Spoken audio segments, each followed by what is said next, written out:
میں نے عرض کیا تھا نا کہ یہ آفت سماوی بڑے پیمانے پر بھی ہو سکتی ہے، زمین میں یعنی زلزلہ آ گیا، فلڈ آ گیا، طوفان آ گیا، ولا فی انفسکم، خاص تمہاری جان میں، تمہیں بخار ہو گیا، تمہیں ٹی وی لگ گئی، تمہیں کوئی اور بیماری آ گئی، تمہیں کینسر ہو گیا، معاذ اللہ ہوتا ہے، آخر ہوتا ہے، دنیا میں انسانی زندگی کے ساتھ یہ ساری چیزیں لگی ہوئی ہیں۔ لیکن یہ چیزیں ما اصاب من مصیبت فی الارض ولا فی انفسکم، نہیں پڑتی تم پر کوئی پڑنے والی کوئی مصیبت، کوئی تکلیف، نہ پوری زمین میں بڑے پیمانے پر، نہ تمہاری جانوں میں انفرادی سطح پر، الا فی کتاب من قبل ان نبرأھا، مگر یہ کہ وہ تو ایک کتاب میں، کتاب اللہ کے علم کی کتاب، ام الکتاب، اس میں پہلے سے درج موجود ہے۔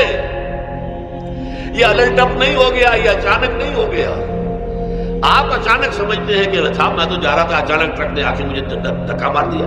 اچانک کوئی شے یاد نہیں ہوتی، اس کائنات میں پتہ تک نہیں ہلتا جب تک کہ اس نے رب نہ ہو۔ اچانک کا کیا سوال؟